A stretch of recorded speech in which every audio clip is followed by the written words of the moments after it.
प्रसन्न कुमार सेनापति, जो दिल्ली चैप्टर से आए हैं और इस विषय में उनसे जानकारी प्राप्त करते हैं। सर, यहाँ जो जमशेदपुर में हो रहा है, दिल्ली, बॉम्बे में, बेंगलोर में तो सब कॉमन है कि जमशेदपुर जैसे इंडस्ट्रियल में हो रहा है, झारखंड स्टेट में हो रहा है, कितना बेनिफिशियल है सर?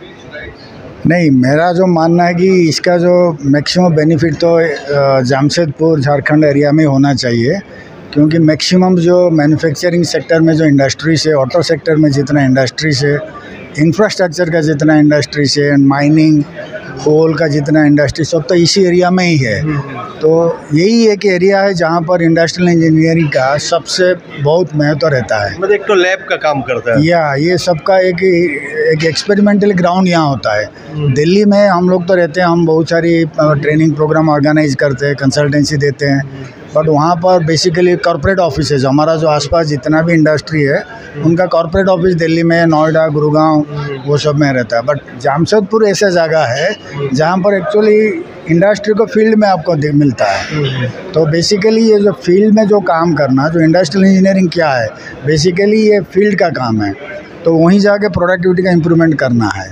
तो ये तो हब सेंटर है। आप आ गए तो ये तो मैं मानूंगा कि ये जो जमशेदपुर और झारखंड इंडिया का इंडस्ट्रियल इंजीनियरिंग के लिए ना, ये तो गोल्डन माइन है, एक हब सेंटर है। तो यहीं से ही सबका विकास होना चाहिए। सर, आजकल इंजीनियरिंग जितने चाइना जितने डेवलप कर रहे हैं, कोरिया जितने डेवलप कर रहे हैं, सिंगापुर जितने डेवलप कर रहे हैं, इजराइल, तुर्की, उस हिसाब से इंडिया का इंजीनियरिंग कहाँ कौन जगह में रखना चाहते हैं?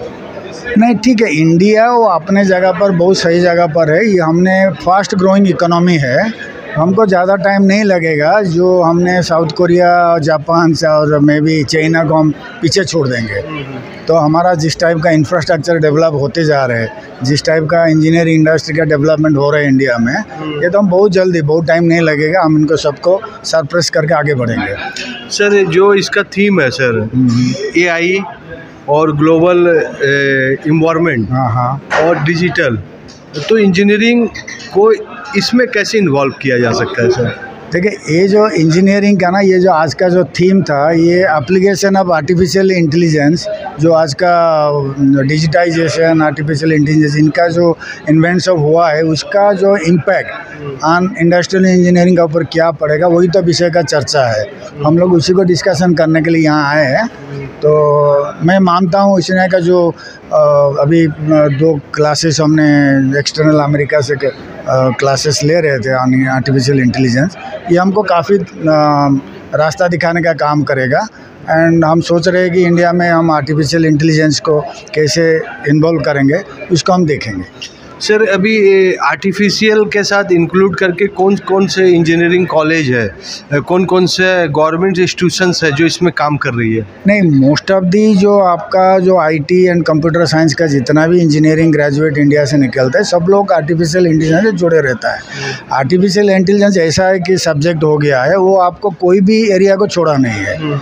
या आप ह्यूमन रिसोर्स में भी इसको चाहिए, आपका इंडस्ट्रियल इंजीनियरिंग भी चाहिए, मटेरियल्स मैनेजमेंट भी चाहिए, लॉजिस्टिक में भी चाहिए, एवरीवेयर आर्टिफिशियल इंटेलिजेंस ऐसा है कि सब्जेक्ट है, ये हर एक आदमी का जो लाइफ को टच करने वाला है। सर, ये जो यूथ है जो इंजीनियरिंग का कोर्स कर रहे हैं, आने वाले समय 5 साल 10 साल कर, कौन सेक्टर में तो तैयारी करे सर, उसको फ्यूचर अच्छा लगे? उनका फ्यूचर तो सबसे बढ़िया है आर्टिफिशियल इंटेलिजेंस, जो साइबर, डेटा माइनिंग, डेटा जो रिलेटेड जितना भी सब्जेक्ट है ना, हम लोग तो, एरिया सर जो माइनिंग है, इधर ऑटोमोबाइल है, इधर स्टील इंडस्ट्री है, इस एरिया के लिए नहीं, ये तो रहने वाला है। देखिए, ये जो कोर इंजीनियरिंग है, माइनिंग है, स्टील है, इंफ्रास्ट्रक्चर है, कोल है, ऑटोमोबाइल, जो ये सब तो रहने वाला है, ये तो कहीं नहीं जाने वाला है।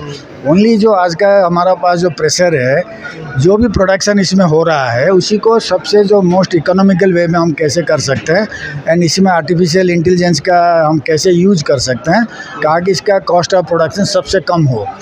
क्योंकि हम लोग, आप जैसे भी मुझे पूछा था, कोरिया, चाइना, साउथ कोरिया से हम लोग कैसे आगे बढ़ेंगे, यही तो है कि जब हमारा मैन्युफैक्चरिंग कॉस्ट इंडिया में सबसे कम होगा, हम तो ऑटोमेटिकली इनसे आगे बढ़ेंगे।